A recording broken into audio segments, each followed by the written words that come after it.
One. We'll just have a couple more minutes until people trickle in. But I just want to say hello, everyone, and welcome to the final day of Supercharge, our 3-day Revenue Excellence Summit.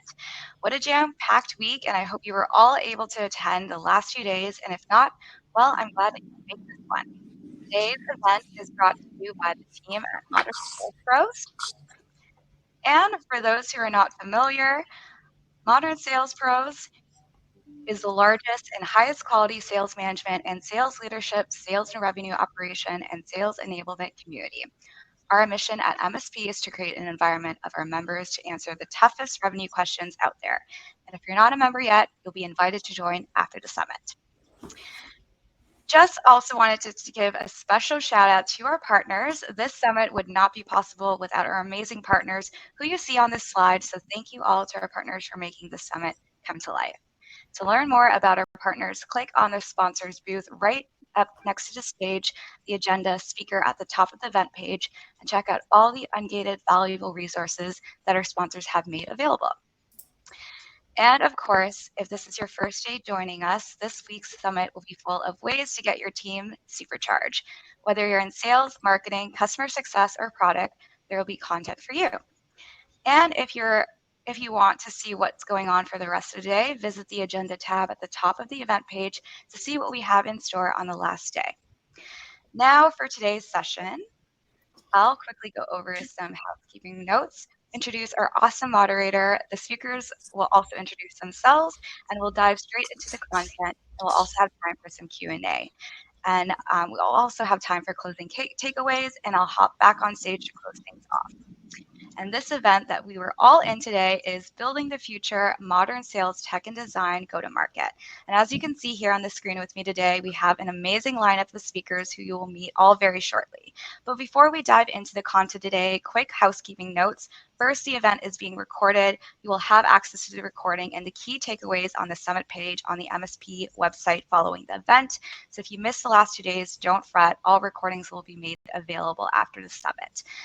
Now, if you have any questions, please use the Q&A function on the right-hand side of the screen, and we will be sure to answer that live. All right, so enough from me. Let's get started. I'm pleased to introduce the one and only Kishore, who is our co-founder of this platform. We are all on to watch this panel today that has made the summit possible, Goldcast. Kishore will be our moderator for this panel discussion, so take it away, Kishore. Awesome. Thanks, Angelica, for doing this. Let me stop this slide share. Yes. Pouyan, Mark, Siva, Alex, great to meet you guys. It's an honor to host you guys. I would love to get a quick intro from you guys. If you want to do a 2-minute intro, I would love to kickstart with that. Okay, in any particular order, sure? Yeah, Alex, you go first. Okay, great. First of all, I'm Alex Salop. I'm a VP of Readiness at Mindtickle. I've been in the sales enablement business for about 16 years. So I actually have been in the business before it was even a category. I've been at Mindtickle in one capacity or another for about 2 years now. And I head up the readiness organization of Mindtickle. What we really are about, what readiness is the ability to combine sales enablement with other technologies, including conversation intelligence and sales content management, to really define what good looks like, put it into practice, measure how people are doing in the field, and then also coach salespeople to better performance. So readiness is a combination of technologies, and also obviously, taking advantage and understanding what an ideal rep looks like, and really making sure the organization is fulfilling those capabilities. And I've taken over the readiness function here. It's a relatively recent function within the group, and we're doing a lot of great things here to make Mindtickle the example we want other customers to embody. That's good. Awesome. Thanks for the intro. Siva, over to you. Hey everyone, Siva, the founder and CEO of Everstage, a sales commission management platform. So Everstage helps RevOps teams save a ton of recurring busy work on commissions, and also helps sales leaders drive performance through gamifying the incentives experience for their sales teams. Awesome. So prior to Everstage, I used to run the revenue operations globally for the now public company Freshworks. was part of the journey building the RevOps function. Obviously, trying to get tools in and make the adoption happen. So have a ton of learnings, and would love to share those and also hear from the other panelists. So excited to be here. Awesome, Shiva. Pouyan, over to you. Awesome. Thanks for having me. My name is Pouyan Salehi. I'm the CEO and co-founder of Scratchpad. And we like to call it the first workspace built for salespeople and revenue teams. And really what a workspace means is we've observed almost everyone has CRM or Salesforce. But if you look at how salespeople actually work, it's outside of that, right? So you've got spreadsheets for pipeline and account management, notes for taking notes, task managers are all over the place. And what Scratchpad started out as is basically we built all of those, but designed for the salesperson in mind, and it's connected directly to Salesforce. So it's fewer switching tabs, just a faster experience, ends up making people a little happier, which is kind of nice. Before that, I started a company called Persist IQ, which was in the sales engagement space, pretty similar to Outreach and Sales Loft, who have become two of the bigger companies there. So I've been in the sales tech space, building for salespeople around the stack since 2014. That's great, man. The amount of people I see on LinkedIn talking about Scratchpad is insane. So congrats to you on the success. Thank you. Mark, over to you.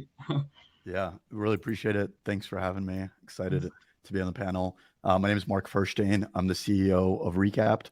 And as everyone on this call hopefully can understand how complex B2B sales can get, right? You have a dozen different stakeholders internally, externally. Everyone's chatting through a different channel, so things can get lost through the cracks, right? And so what we've created is really the easiest way for revenue teams to collaborate internally, but also with their customers. That's great. So think of it as almost like a project management platform or a mutual action plan platform for complex deals, right? And we're hoping to remove friction and just make it a simpler way to conduct business. And before being blessed with kind of solving my own pain, I've been in B2B sales, either building or scaling or selling for the past decade, and really just excited to be here. That's awesome. Thanks, Mark. I appreciate the intro. Team, so I have sort of had a bunch of questions I have for you guys, but my first question is the most important question. I think, I've always seen sales teams sort of complain about the number of tools they have to use, right, in general. So I want to kickstart that with, if at all you are a founder or a product manager working on designing a product for the sales tool, right? What should you keep in mind while actually starting that? How do you make sure that sales teams don't feel that, hey, this is just one more tool to actually for me to use? So how should you start that product design process? Would love to hear your thoughts. If anyone wants to start, anyone can start. Yeah, I can jump in. I think for us, we got very lucky in that the product we're trying to build is uniting all the different tech stack tools, right? So that way, instead of jumping between 20 million tools, our users can just use Recapped all day long, right? And their customers can use Recapped all day long. But when designing it, you have to start somewhere small, right? And so for us, we wanted to attach ourselves to a habit that was already being used or being created by sales reps, and then add on a better way of doing that, right? If you, a fantastic book on this is Atomic Habits. So if anyone's read it, does a great job of covering this, but really being able to latch on and make it easy to switch, that was something we really kept in mind from day one. Interesting. Alex, I'm sure you have seen a lot of tools in general. What are your thoughts in terms of the process of designing a tool for a sales team? Well, I think that a lot of organizations, ours included, they go through the challenge of having a complicated tech stack, trying to make everything work together. When you think about it, there are really two ways to make your tech stack work together. The first one is, making it seamless. Salespeople are notorious, and I'm, by the way, a former salesperson. I spent a good portion of my career doing it. They'll do it the way that they do it, and making them do things in a complicated way is probably going to reduce the effectiveness of that investment that you made in the tool. So you've got to make sure that your tool is either integrated tightly or easily integrated into the environments they are. Obviously, Salesforce is a big one, but there are lots of other ones now. Everything from conversation intelligence, readiness, revenue intelligence, all those things. But there's another aspect of the tech stack that I think is equally as important. It's good for salespeople in a different way, is making sure that there's a common data platform. that all this information can be shared with. So for example, if, as in our business, what you're trying to do is identify and correlate the skills that make people successful, you've got to be able to share information from conversation intelligence, from sales enablement, and so on. So you can get I know this is an overused marketing term, but a holistic view of what your org looks like. And so I think it's important to think about not only the UX, but also think about how the data works in the back end. Interesting. I think, Pouyan, I think you have an interesting problem to solve, because you are basically building like a space for sales teams to adopt the whole process in the product. So what is your take on what do you keep in mind while designing the product? I don't think we knew what we were actually getting into when we first started it. Gosh, I could talk about this for days.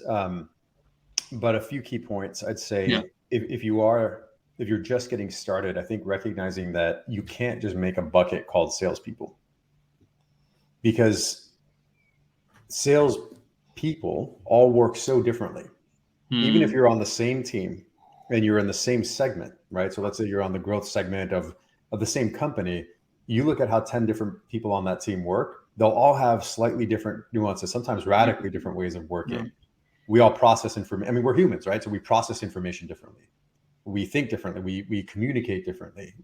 And I think recognizing that up front is really important. It's also a little scary, because then one of the key elements that comes out right away is how flexible can your product be to adapt to, I think Mark said it best, is you have to understand what those existing behaviors are, but how can you adapt to those? Because otherwise what happens is you end up having an adoption problem, which is, I think, the primary failure mode of most sales tech companies, right? You look at a feature list, they're all there, they check the box, but they never got adopted. So I think that's one. And then the other one is, it's not just about what it can do. It's not about the functionality, but it's about the entry point and the exit point of that set of features, of that set of functions. So what does the holistic workflow look like? Interesting. Siva, I'm sure your tool is loved by sales teams because of the commissions and stuff they can see in the whole process. So I don't know if you face some adoption challenges, but would be curious to understand how you kept in mind while designing the product in general for sales teams. I think I agree with Pouyan a lot. I mean, every salesperson is different, but I think the broad categorization I'd put it is sales teams by nature choose the path of least resistance. Right. So what's going to get me to, my number or whatever that I want to achieve in the least possible effort that I can take. Right. So with that context, if you apply that lens on everything that you do, when you're designing your product, when you're designing the experience, I think you can think of solving the problem, because at the end of the day, yes, as everyone mentioned, the sales stack is, there's a lot of things for us to, get to the sales teams. And so, how do you make sure that you make it as simple for them to adopt with very minimal resistance is really how, we thought about it. But I'll talk about it a little more once we get to, some of our wins there. Yeah. Do you guys think that apart from the product, to increase the adoption of sales tools, is there like a human touch involved, like very solid onboarding team, customer success team? Does that help in increasing the adoption, or do you think sales teams don't have the time to actually go through the whole process of onboarding, etc.? Like, would be curious to hear your thoughts if there's a human element needed to increase the adoption for products in general. Yeah, there's definitely a human element required. As much as you want to have a tightly integrated environment, there are going to be, entry and exit points, as I think we were talking about. And you have a process flow in mind, right? I mean, if we had our RevOps person on board, talking in this conversation, they would say, yeah, that's a huge issue. I want to make sure that people gain the value from the products that we buy. And there's definitely, I think a human element is certainly involved in some instances, but a clear and simple process flow is also required. For example, in our own organization, what we try to do is use our own technology or even third-party technologies that show people exactly, how to use the different technologies that we incorporate. We have we have intent models, we have, different demand generation capabilities. We obviously have Salesforce, we have our own tools. We have all these things we want people to use, and that can be a very complicated process. So I think a combination of technology that helps them through it and the ability to communicate with humans who can provide an individualized approach to get success. we made the mistake, Alex, of when we do onboarding, we don't work with sales teams. So when you do onboarding, we dump all the features for the team members, and they get overwhelmed with the amount of things you have to use. It's just not worth it. So I think having a process and goals at each stage make total sense in general. Yeah. Yep, I agree. Yeah. Awesome. Anyone else have any points on that? Yeah, I'll add. I think there is a place for supplementing the product with, call it a human touch, support, onboarding, what have you. But I do think people generally underestimate or don't take into account, like, people don't want to go through that. Right? You think about the world of a salesperson with all of the tools that you have, all of the training that you have for each tool, all the training that you have for your sales process, the training that you then have from legal, from marketing, from product, and all the other stuff you want. The last thing you want is another training or another onboarding, right? So I think understanding strategically how any part of human interaction fits within that holistic experience is really key to having a successful outcome. Even if it's a product-led growth motion, right? Even if it's a completely product-led growth, you need to have that sort of an understanding. I wouldn't say you need to. Again, it all depends, right? You don't want it to be a crutch, right? So you don't want the human interaction, product onboarding tours, guides, customer success documentation, all of that stuff, in my opinion, is a crutch, because the product wasn't successful enough in getting somebody to that happy place. Now, there are lots of reasons for that, and sometimes, like, it's just so hard to do with the product that you want to have that involvement. But I think you don't want to resolve to having, all right, we just need more humans in the loop on this. That makes sense. Yeah. I think what I'll add, though, is I think that there are instances where it's a little bit inevitable. So obviously, if you've got, let's say outreach and you've got demand base, let's just use two examples. Now, those two products are different. They add value to salespeople in different ways, and yet we want them to use them both in some instances. So there's a little of inevitability involved. But I do think where there are opportunities to reduce the tech stack, right, and create sort of one integrated workflow, you're going to get more success from salespeople. I mean, the one thing I'll say about salespeople, and I have the bona fides to be able to say things that, because I'm a former salesperson, that they want to see the clear value. I'm going to spend the time doing something. You better show me exactly why this is going to help me make money, else they're just not going to use it. 100%. No, also go for it, Mark. Sorry, you had I was just going to jump in. I think very excellent points, right? I think, agreeing with Pouyan, I think the perfect product doesn't require any human touch because it's so intuitive. It's so easy to use. It's so adaptable. Obviously, that's very hard. And especially when you're working with complex workflows where you talk to 10 salespeople, you get 15 workflows, right? So, for us, we that's kind of the vision that we try to strive for, is like make it so that there is no human touch. Obviously, there are going to be human touch at points throughout the journey. The way we think about it is, what is the advice, the best practices, the tips that we can give that are harder to codify in like an article, so that way, even outside of the product, the salesperson is just better for having talked to us, right? Even if they don't use our product or don't adapt, what methodology can they get brushed up on, or what questions can they start asking in their sales process, so that way they do become, it really just giving value, I think, ultimately, right? And using that as a guide to onboard customers or do whatever, versus just onboarding to onboard, right? Like, what's in it for me is the kind of the answer that you need to get to. For sure.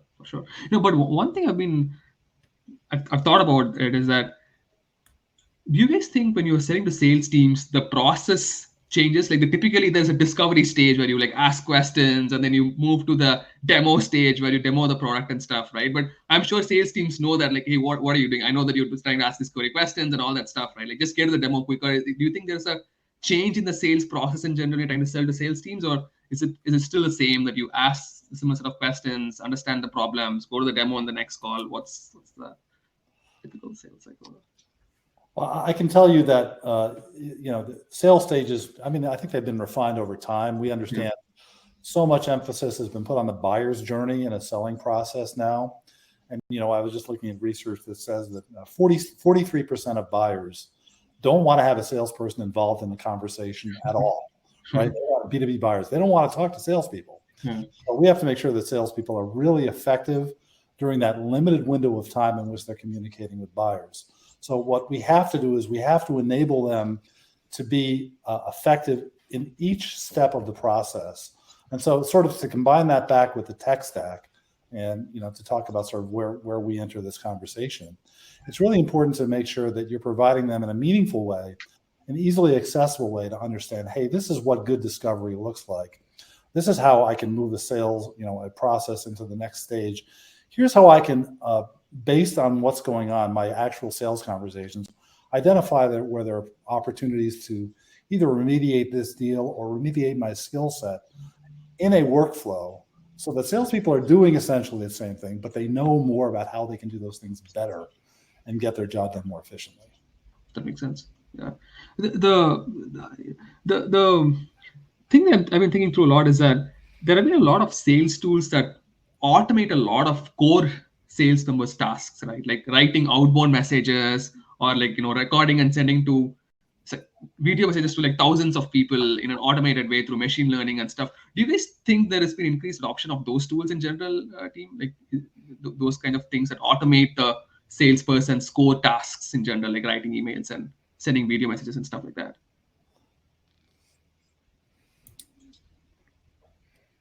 Depends on how you define adoption.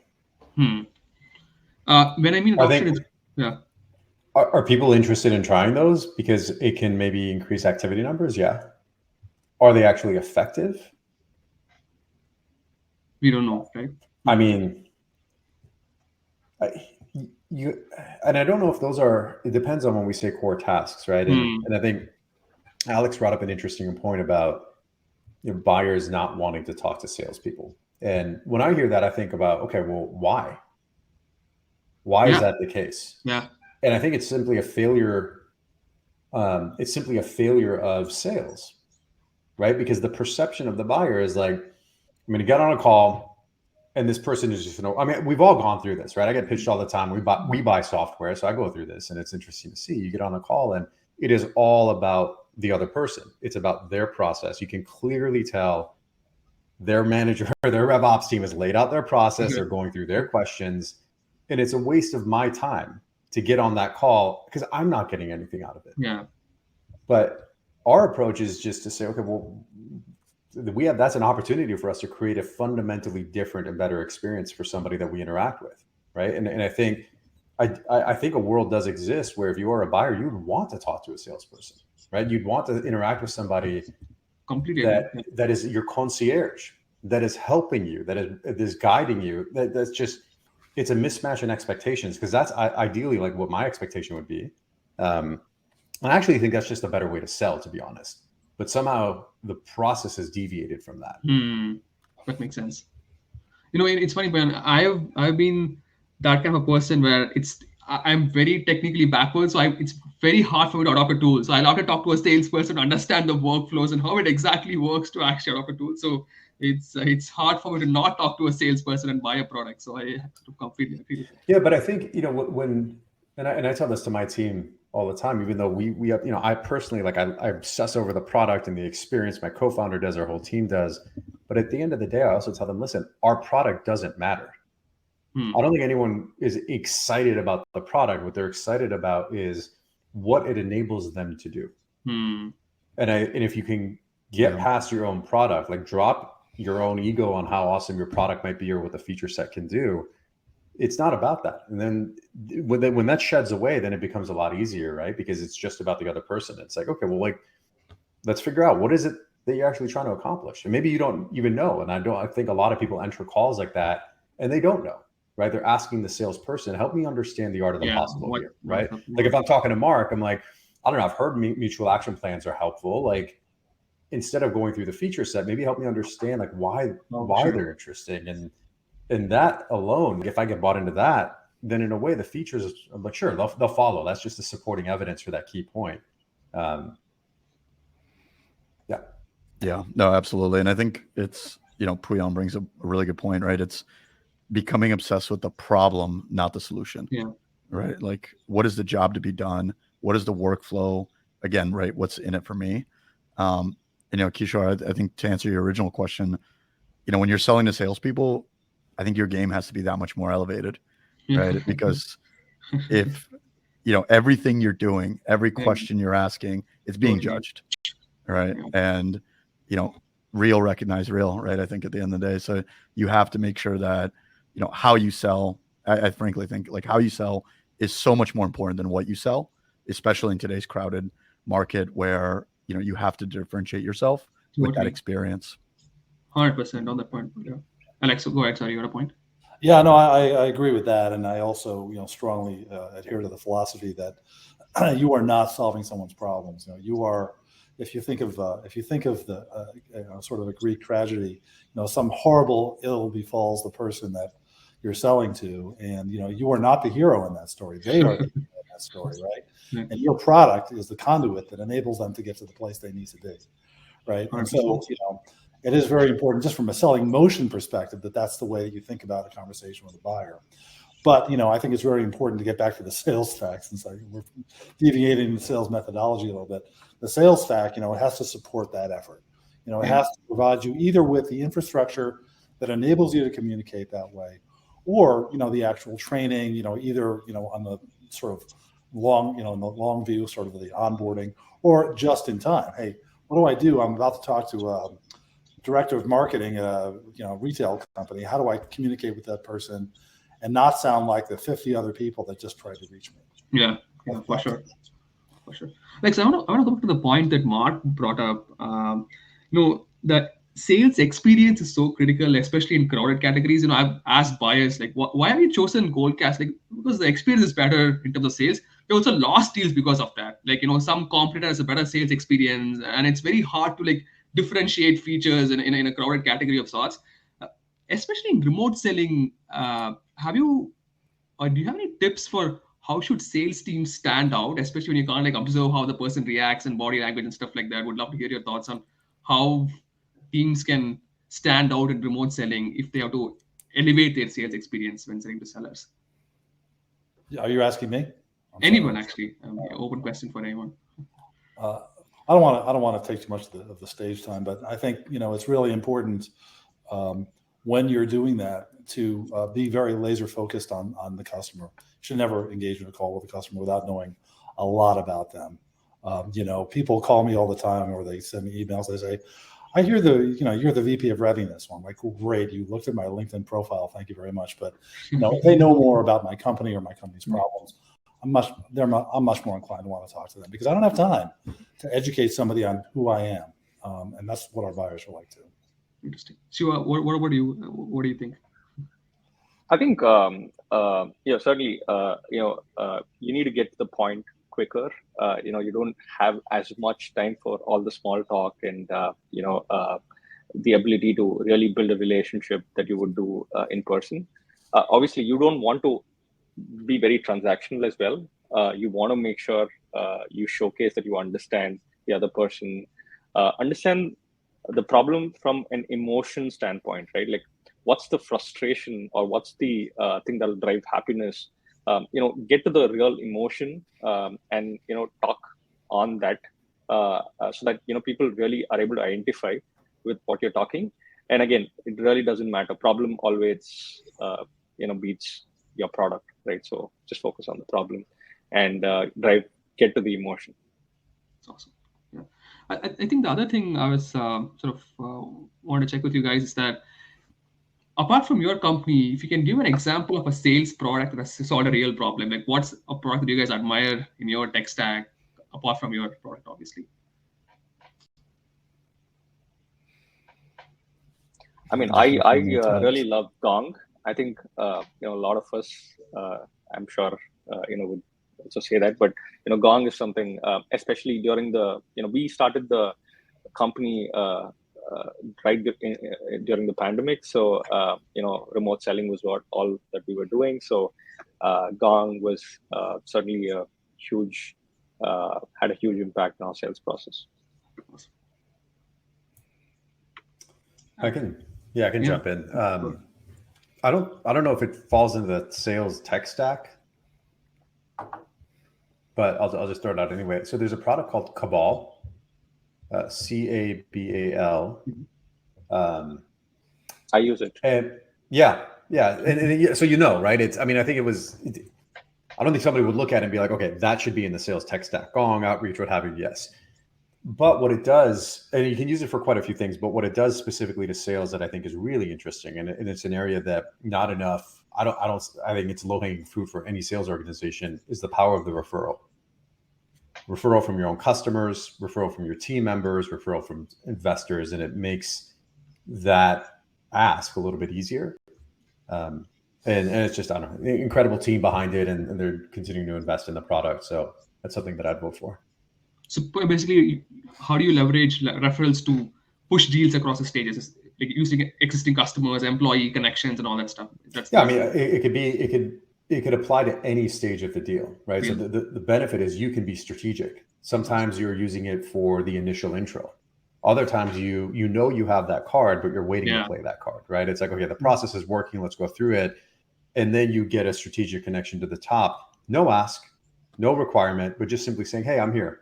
We're paying attention, right? It's leader to leader. We care about your success. And so I think what it does, though, is it's just another channel, another tool that you can use strategically wherever you need it. 100%. And you can do it without it. It just makes it a lot easier. Yeah.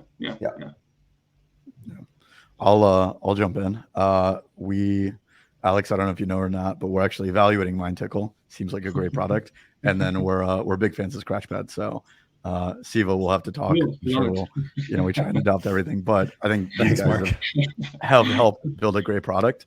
Outside of the tech stack, I think for us, on the learning the side, Notion has been an incredible product for us, and Figma on the design side, right?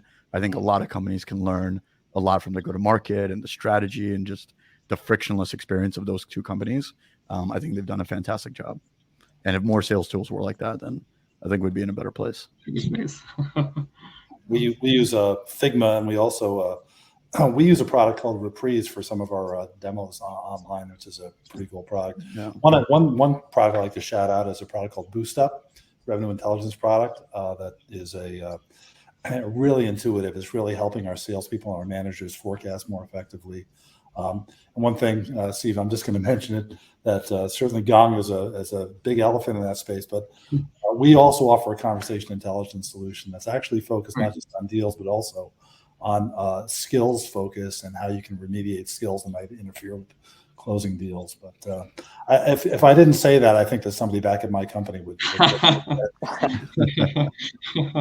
That's awesome, Alex. That makes a lot of sense. Thanks for sharing the tools. One thing that I was wondering, team, is that I think you guys all go after different personas, right? I think Mark, I'm sure you go after the sales AEs. I'm sure Siva goes after RevOps folks or sales leaders. Sure, same with Alex as well, right? So when you guys use these different go-to-market motions and different personas, right? When you're selling to sales AEs, Pouyan and Mark, right? How important is to get the sales leaders buy-in in general to actually sell the whole company the product? Or do you think the sales member has enough buy-in to actually get through the game, and you guys don't have to reach the sales leader? What are your two perspectives in general? Yeah, I wish I knew the answer to this.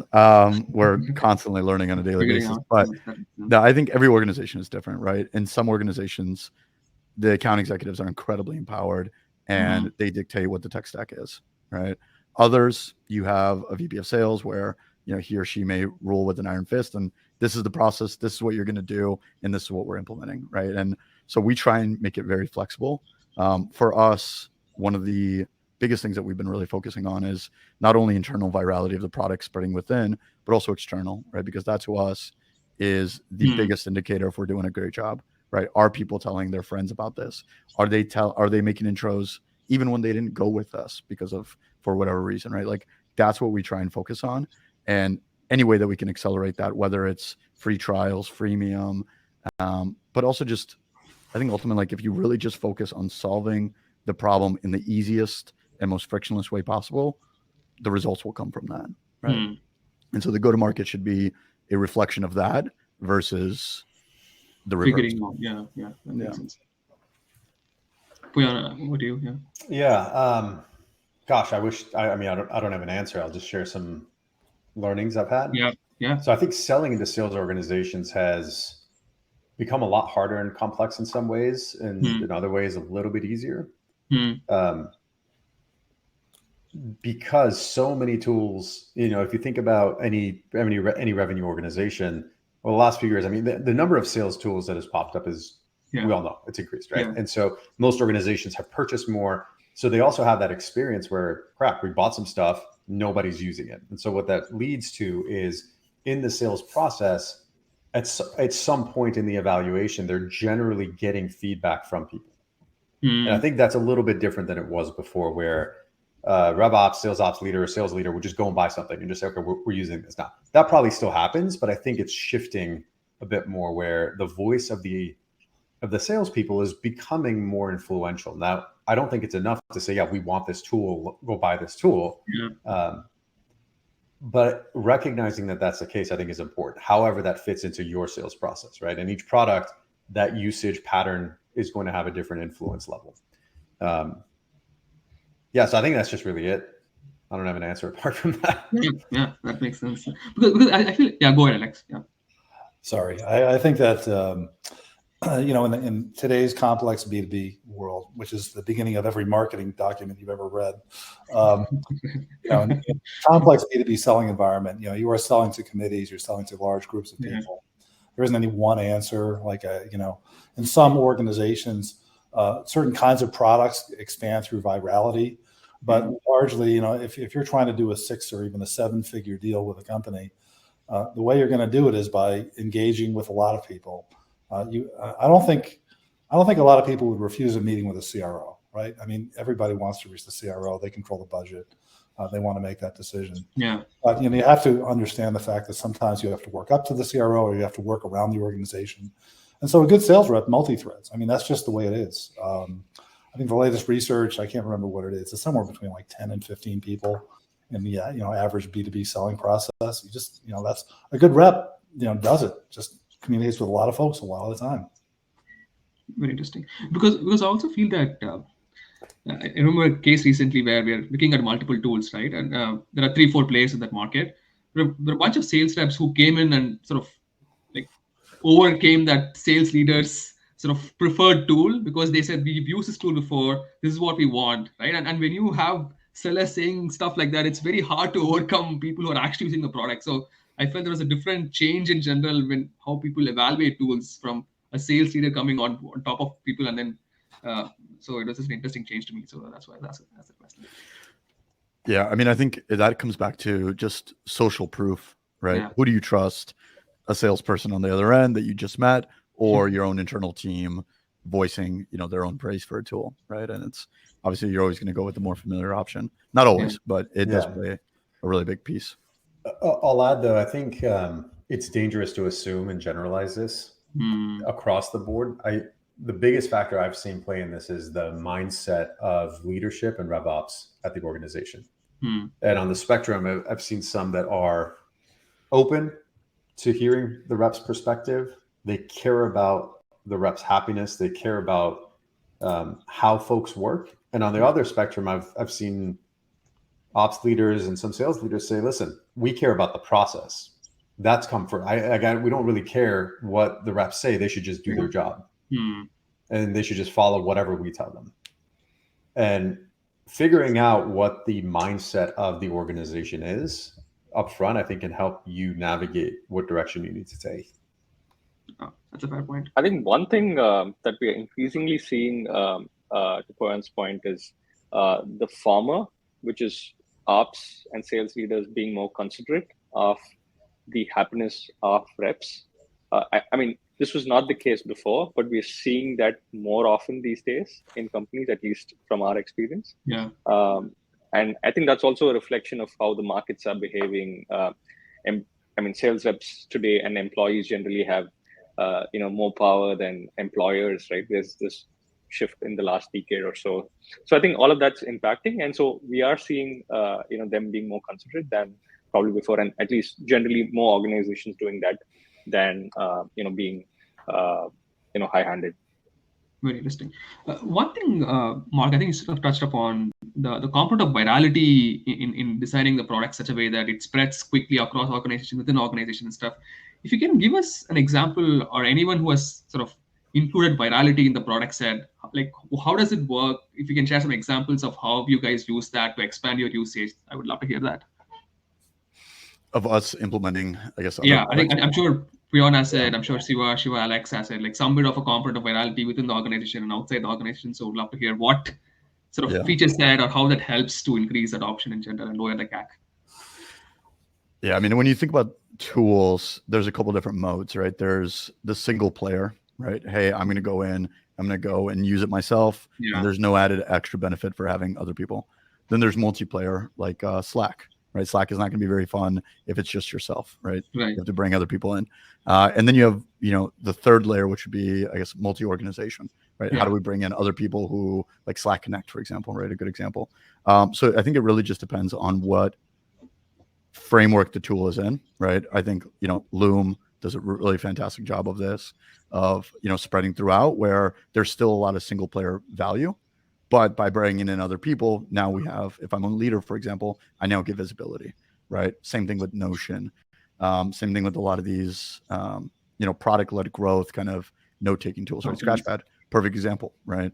One of our reps started using it. Next thing you know, the whole team starts using it. Yeah. So it's, it really just depends on the tool itself. But I think the best tools do a great job of leveraging this throughout the 3 channels, right? Yeah. You have single player value, you then have multiplayer value, and then you have even multi-organization value. Mark, in your case, I'm sure the third layer is helpful, right? Because when reps share their action plans with someone else in another organization, they'll start looking at the product and see, why can't my sales team use that product? Does that help in increasing adoption? Have you seen that in data? Oh, absolutely, right? I think, for us, once we started shifting more of the focus on that feedback loop, right? Because just like the same with any other tool, reps are going to be very, they're going to be unconvinced until that proof point is there, right? Until they actually see the value, whether it's the proposals being signed, whether it's, their videos watched, whether, emails responded, doesn't matter. Until that trigger happens, you're not going to have the adoption on the level that you need, right? Because the habit's not formed.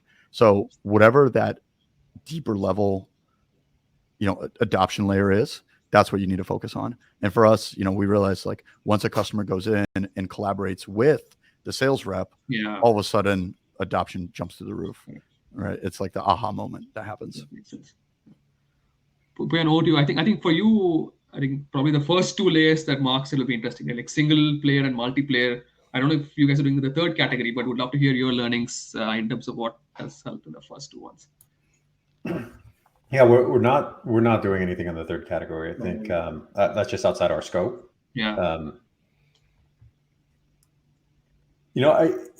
There's a way to look at this through backing into, like, what can drive growth, like what feature set, or how can I hack growth with things that are either single player or multiplayer. The other way to look at it, and I don't know if this is right or wrong, this is just what we did, is look at the behaviors that exist in the first place that require connection points.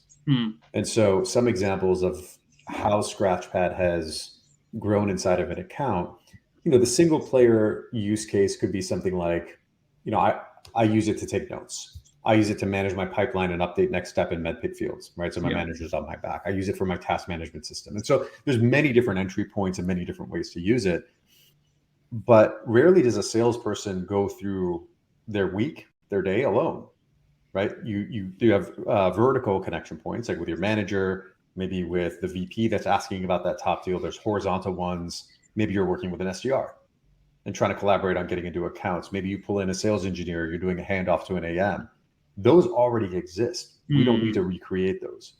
So what we do is try to just make that easier, right? Because I'm already doing it. And so, in some ways where Scratchpad is really spread across organizations is, from the vertical one, a rep starts using it and in their one-on-one with the manager, the deal review, instead of pulling up the Salesforce report, they just pull up their Scratchpad. And with their manager, they're able to go through it right away. They're making inline edits, right, like really quickly up to this. Then they're able to access their notes and pull it up. And then that manager is like, whoa, we just went through literally double the number of deals that we could have in a regular one-on-one. And I got more context on this. So then the manager gets bought in and very quickly it starts to spread within there. The other use case could be, and we see this a lot now with handoffs, because that's a point that a lot of folks really, I don't think people focus on as much, but it is so critical to From both sales. you think there's all these silos in organizations that are built now. You got an SDR team, you got the AE team, the SE team, the AM team, the CSM team. What happens at each of those points? What is the information that's required? So let's say if you're the AE, I'm the SDR, and we're working on accounts together, how are we actually collaborating on deals together? And Alex talked about this before, which is that foundational data layer. It already exists. It should be Salesforce, but guess what? It's not. Most of the stuff is in Google Sheets or Excel right now. So other ways of growth mechanisms we've seen are when an SDR and an AE create an account view in Scratchpad, and you can share links with each other. So it's almost like a Google Sheets experience, but all of a sudden you and I are working off the same data set and able to update it and consume it in real time and in the easiest way possible. So it's almost like the work is being done, but there are all these hurdles in the way already, all these friction points, and you just got to remove them. That makes sense. It sounds a lot easier said than done, but that's really it. But did you guys get this insight after you rolled out the basic product that, hey, these are the different use cases that can happen, or did you have the foresight to think that, hey, look, this is what we should go in this direction? Like, I'm curious, because this is an obvious insight, but it's not that obvious, right? Like, it's not that obvious to none of this stuff is obvious. I mean, listen, my co-founder and I were in the sales tech space, like I said, building this from scratch, like building tools for SDRs and AEs for years.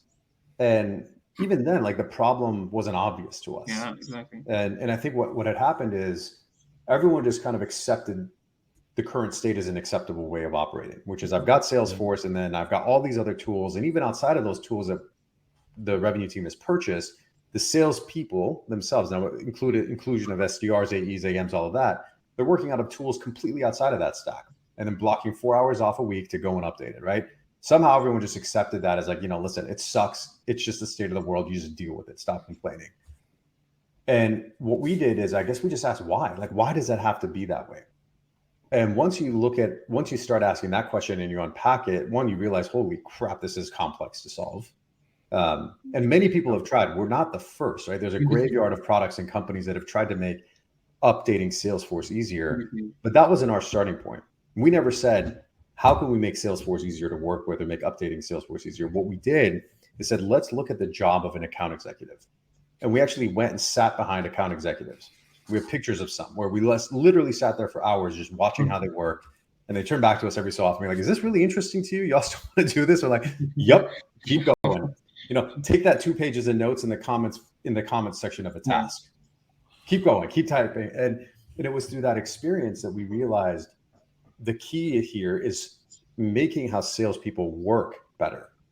Salesforce is one part of the component, but the analogy I like to use is if you look at the job that a chef does, they have a kitchen that's designed for them. You look at the work of an athlete, they've got a gym that's designed for them, right? I don't have to go fill up sandbags to different weights every time I want to work out. And we just applied that thinking to sales and said, well, what does a salesperson have? Yeah, that's built for them and how they do their job.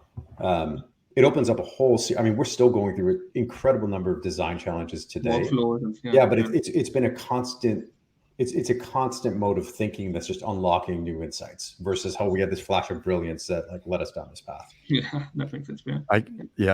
I'll 100% agreed. Right. I think for us, 2 years ago, 3 years ago when we first started, we were a tool, by salespeople for salespeople, right? It's, hey, we're going to help you close a deal. We're going to help you manage POCs, right? Because ultimately these complex deals are projects that need to be managed, right? But you're not going to invite your customer into Salesforce, or, you're not going to use Asana or, something that's horizontally made for a million use cases.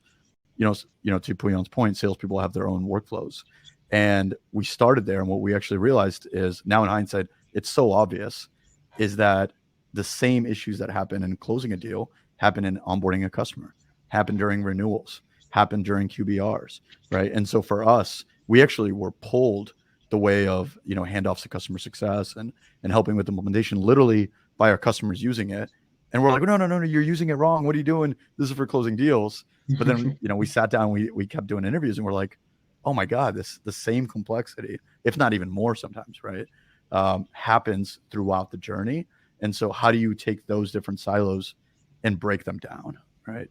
That's So, awesome. and for us, like now in hindsight, we're like, yeah, of course, our best customers use us throughout the entire revenue journey, right, in the entire buyer life cycle. But back in the day, it wasn't, right? Just not obvious. Yeah.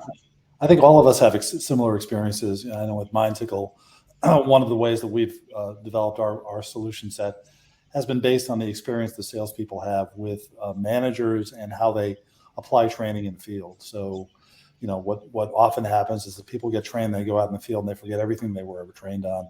And managers often end up coaching deals.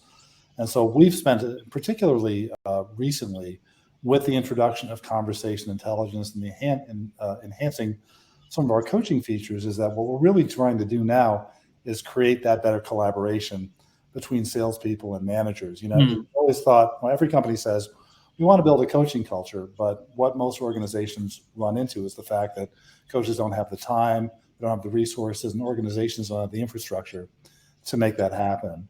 And so by taking conversation intelligence and applying it to see how things are done in the field, and then arming coaches and salespeople with the ability to communicate, that sort of brought several things together for us based on the experience that we saw with people in the field. So that actually, I think all of us are saying the same thing. In a lot of ways, you've got to start with a really good idea. Yeah. It's got to have some foundation. But what's going to happen is that over time, you'll see in the field, it's being used in a certain way. And that kind of gives you those aha moments. Tells you, really, we have to start focusing our efforts in this direction. Sometimes, you're fortunate enough to say, hey, this is a good thing the way it is, but we're positioning it wrong. I think, as I recall, like Twitter started as some sort of team collaboration or something, obviously you learn from what happens in the field, but if you start with a good idea, then it can often become a lot better based on what you see happening. That makes sense. Cool. Awesome. Hey, one of the questions I really want to ask you guys is that, how did you guys get the first 10 customers when you guys started working on the product? Like, was it primarily through like relationships that, hey, please use this product, like let me know if you want to pay eventually, or what's the process look like? Because I feel that's one of the toughest parts for me, like getting those first 10 customers to use the product was one of the most toughest parts of the journey. So would love to hear Siva, Mark's, Pouyan's, and Alex's thoughts on that front. Yeah, I can jump in. Listen, there's no right or wrong way to do it. And I think when you're in that stage, you're fighting for survival, right? So you're clawing at everything you can get. But what I think is important to know is the signal that you're getting from customers. So if you can get some usage or some customers from your network, great, awesome. Like, you may get some feedback on the product experience, but that shouldn't inform any signal on your go-to-market. So what we did is we put a pretty high bar for ourselves. I said, we need to get 10 users, customers, whatever you want to call it, of people that we have no connection to. No one on our direct network, no investor connection, no one that's doing anything because they feel obligated or they feel bad or featured. Because what that does is that informs our messaging, our positioning, that we actually have something that somebody might care about actually trying, right? And while it's a lot harder, you have to, you straight up do outbound, but that forces you to really think through, why do we exist? Why should somebody care about spending any sort of time with us or giving us any bit of their attention? And that's what we did. And I think it was a lot harder at first, but again, the learnings, the signal that we got helped influence so much of what we did afterwards. And I'm grateful for that. Awesome. Yeah, we had a very similar thought process as well. We call the unaffiliated customers, like who you didn't have any connection to, and how do they come in? What was the sales motion there? What was the aha moment in the demo? Like, for example, in our case, commissions has been around for a while now, and so vendors did showcase commissions to reps, but we went one step ahead and tried to gamify the entire process, where reps can actually play around with their pipeline, modify deals, say, if I do 5% lesser discount, how much more can I make, and all of that stuff. And that was the aha moment. And we realized, as Pouyan said, essentially get it back into product feedback, messaging, positioning. All of that was possible because you had completely unaffiliated feedback. And obviously, not everything was perfect, right? There was some things that we thought were great, but weren't reflected back in feedback. So I think this was super important in the early stage and really influenced a lot of our roadmap as well as our product positioning. That makes sense. Mark, is it a similar approach for you? I'm sure. Yeah. Yeah. Well, so actually, our story's a little different. So initially, I paid some contractors to build a recap for my team. Right. I never thought this would be a business. I just wanted to close deals faster. Right. There was one rep in particular actually that I wanted to clone because she was the most process driven, most organized person I've ever met. Right. And I said, okay, how do I give this superpower to her, from her to everybody else on my team? And so actually our first 10, 20 customers really just came from me posting about it on Facebook, being like, hey, I made this cool thing. Let me know if you want it. Right. And then people are like, oh, great. How do I pay you? And we're like, whoa. Like, we're not even thinking that far. But then once we actually realized that we were onto something, it's what everyone else mentioned, right? It's how do you get unaffiliated customers that don't feel like they owe you anything? And then we really, there is no silver bullet at the end of the day, right? Like you are clawing and scratching. I mean, we're still doing it, right? Like, and we're going to be doing it for years, right? So like in the early days, it was all of the things, and we did them in moderation to see what the returns were, right? Okay, I'm going to start posting on LinkedIn for 30 minutes a day. And just liking people and posting comments. We're going to do Facebook ads. We're going to do Google ads. We're going to do outbound calls. We're going to do webinars. We're going to do podcasts, and then attributing where those deals come from, and then just doubling down on the winners, right? And yeah, you may find better solutions later, but it's so hard when building a startup to find anything that clicks. When you do find something that clicks, just double down on it, right? Like don't get distracted. Just do what's working. No, that makes it work. It's funny. Listening to all these comments makes feel like I'm not alone. Like it feels like everybody is sort of going through a very similar sort of let's do whatever it takes to like get those first 100 customers or 200 customers. So that's awesome. Yeah.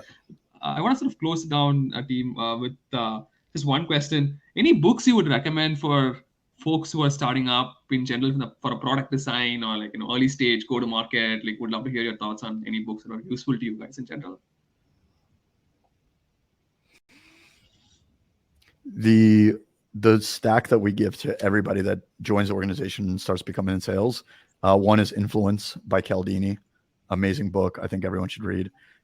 2 is Spin Selling, even though it was made in the 70s for selling copiers and printers. I think it's incredibly useful. And then one book that I'm reading right now that I'm just loving or rereading right now is Atomic Habits.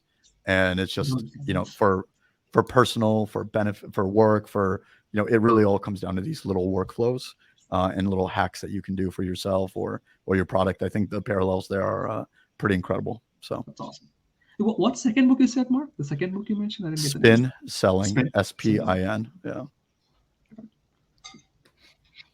I think personally, I really loved Founding Sales, written by Peter, Adrian's founder. So, and personally, that was something that resonated really well for me early days of selling. So that's certainly something I'd recommend other founders.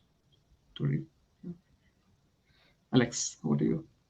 Well, it depends. I've got to admit that I spent most of my career in sales and product marketing, so I look at things slightly differently. But sort of the Bible for I think a lot of people in my industry are the Moore's books. Crossing the Chasm and Inside the Tornado are really effective. It's funny the Spin Selling bookmark is like Spin Selling is the foundation of so many selling methodologies. Yeah. That are used today, like customer-centric selling and solution selling and all that stuff. And that all came from Spin. I think wasn't that Zig Ziglar? Wasn't he the guy with that? I know that's probably dating me and a lot of other people. No, it's Neil Rackham, right? Yeah, Neil Rackham. Gotcha. But yeah, I mean, I think it came out in like the 60s or 70s, but 88. But yeah. Yeah, I can go. Is your question for sales or for anyone getting something started? Early stage product design and go to market. Early stage product design and go to market. Okay, I'll throw a few books out there. So the first one is called The Mom Test. Interesting. Okay. And it it's about being able to extract the real signal from a conversation. Interesting.